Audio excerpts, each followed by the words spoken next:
Water the elixir of life by CV Raman. आइए इस निबंध का सारांश हिंदी में पढ़ते हैं।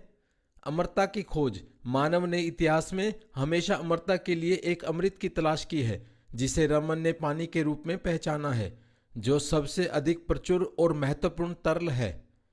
विपरीत परिदृश्य। रमन ने लीबियाई रेगिस्तान और नील घाटी के बीच की सीमा पर खड़े होने का वर्णन किया है, जो पानी की परिवर्तनकारी शक्ति को दर्शाता है, जिसने बंजर रेगिस्तान के विपरीत उपजाऊ बसी हुई नील घाटी को बनाया है। नील नदी का प्रभाव।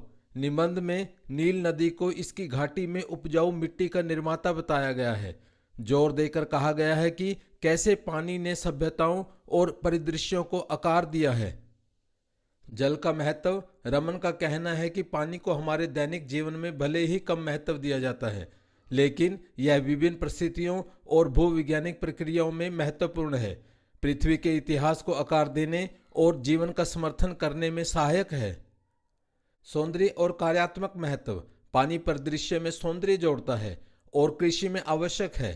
दक्षिण भारत में विशेष रूप से बरसाती टैंक बहुत महत्वपूर्ण हैं, पर वे अक्सर उपेक्षित रहते हैं।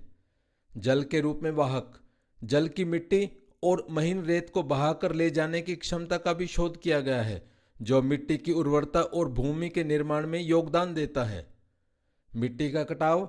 पानी की विनाशकारी क्षमता के माध्यम से मिट्टी के कटाव की चर्चा की गई है। इसके कारणों, प्रभावों और मिट्टी और कृषि को संरक्षित करने के लिए आवश्यक निवारक उपायों का विस्तार से वर्णन किया गया है। संरक्षण और उपयोग। निबंध में जल संरक्षण और प्रभावी प्रबंधन की आवश्यकता पर जोर दिया गया है, ताकि विशेषकर मौसमी वर्षा पर निर्भर क्षेत्रों में कृषि का समर्थन किया जा सके। राष्ट्रीय चुनौतियां। रमन ने जल संसाधनों को हासिल करने और प्रबंधित करने के लिए राष्ट्रीय प्रयासों की मांग की है, ताकि बर्बादी को रोका जा सके और कृषि और वनारोपण का समर्थन किया जा सके, जो आर्थिक और पारिस्थितिक स्थिरता के लिए आवश्यक है।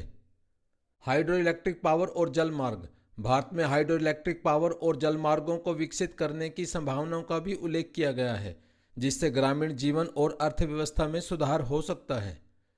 वैज्ञानिक शोध। रमन ने पानी के अद्वितीय गुणों और इसकी विशेषताओं के अध्ययन में उच्च वैज्ञानिक रुचि पर बल दिया, यह दर्शाते हुए कि पानी का अध्ययन एक न खत्म होने वाला शोध का क्षेत्र है। शुक्रिया।